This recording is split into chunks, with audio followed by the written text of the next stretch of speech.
robots, AI, getting a machine to do something that you don't have to do yourself. Doesn't that sound awesome? People tell me every day, I don't have to do so much work anymore. I don't have to think so much anymore because a robot or AI is doing it for me. I'm so much more educated now because a robot is helping me with my education. My life is so much better because AI has come into my life. And whether you're using it or not, is it possible that the world is going to be a completely different place if it isn't already, because we're using technology rather than our own brains? So something to consider. As an old lady who's been on the planet a really long time, I grew up at a time when a phone was connected to the wall and all you did on your phone was talk. And if the phone rang, you're really excited to go and answer the phone because somebody was calling you to talk to you. Obviously, the world has changed dramatically. And as the owner of a business college, as the owner of a fitness education facility where even fitness has completely changed in the last, well, I've been doing this all of my life, over 50 years now. And there are so many different things. Even our college, we now have a phone app. We don't have classrooms. Everything's done on computer. Life has changed. But I've got some concerns. I like to use my body to do stuff. If I use a machine, I'm burning less calories, I'm not getting stronger, I'm not getting fitter. So for example, if I got a robot to exercise for me, I could say I've done my exercise today because my robot did it for me.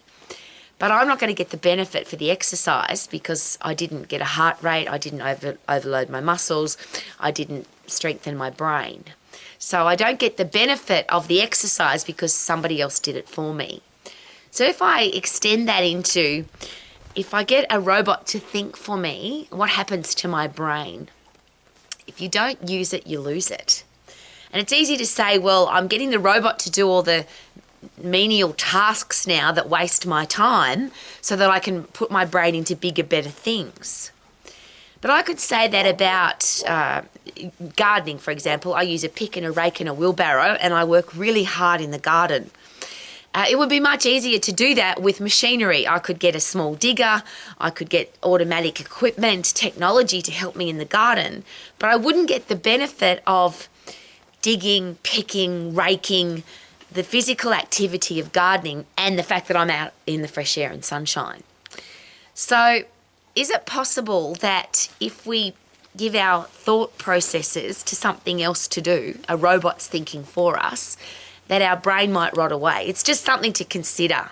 So how much of your normal thinking time, and I'll give you another example, people share with me all the time now, my robot's doing my marketing for me, my robot's writing my social media posts, the robot is sharing our business with the world. Well, there's two things there. One is, what does a robot really know about your business? Because AI technically is simply a group think. So it takes everything from the World Wide Web, everything from what everybody else is thinking and puts it all together and says this is what you should do. And I'm really aware of that, of course, because the world is full of rubbish. There's a lot of bad information out there.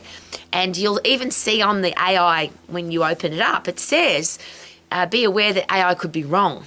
Don't take this as fact. It may not be true. Do we read that warning, I wonder? Or do we just believe it because the robot said, or because AI said it, or because... And it used to be Google, and obviously Google's going to have to change dramatically. Google has become more of an ad space rather than a place to get information, of course.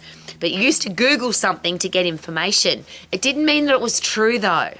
So how are we going to keep our critical thinking brain working? How are we going to make sure that the neurotransmitting connections in our brain still work so that we can think for ourselves, we can be critical thinkers, we don't become part of the group think? And that's the thing I'm really concerned about. So I'll use the marketing tool as an example. Yes, AI can write your marketing for you, but then you're not writing your marketing. And it can be a hassle to write marketing, it can be a hassle to come up with a script for social media. Just as a side note, I don't use script for social media. I think I've got close to 4,000 videos on social media, but I've never scripted anything because it comes from my heart and it goes directly to your heart. I don't write down words and say I'm going to say these words to the people that I want to share information with. I just talk from my heart. If AI is scripting your marketing for you, is it possible that it will come across as something that has been scripted by AI? If you, again, I'll ask the question, if you watch social media and go, is that a real person? Is that a robot? Is that for real? There's songs now, there was one stage there, and it's probably hundreds now, where the top songs in the world weren't even written by a human being. They weren't sung by a human being, and people love them. They're written by a robot. Now, I could go back a few years, and there was lots of drama in the beginning of the 80s, because there were a lot of manufactured, produced music where people didn't actually sing, and there wasn't actually music. It was just produced in a sound studio, which is really the same as AI, I suppose. My point is this, and I'm an old lady, and I would like the world to be a great place to live in. I like genuine, I like people who think for themselves, I like critical thinking. I don't want to be controlled by a robot. I don't want to be controlled by what everybody else is thinking. I want to think for myself. So if you're given information from a robot, how do you know that it's true? The robot itself will tell you might not be true. How do you know that it's not just a group of people full of rubbish giving you a big group of rubbish? We don't really know that. So I like working in my garden because I like digging. I like learning because it forces my brain to get stronger and better. I'm using that as a simple example. If you give your thinking ability away to somebody else, will your brain rot away? If I give my gardening ability, my lifting ability, my puffing ability away to something else, I could get a machine, but I wouldn't get the benefit. I wouldn't be as fit and strong and healthy and lean and energetic and love my life as much as I do if I got a machine to do my work for me.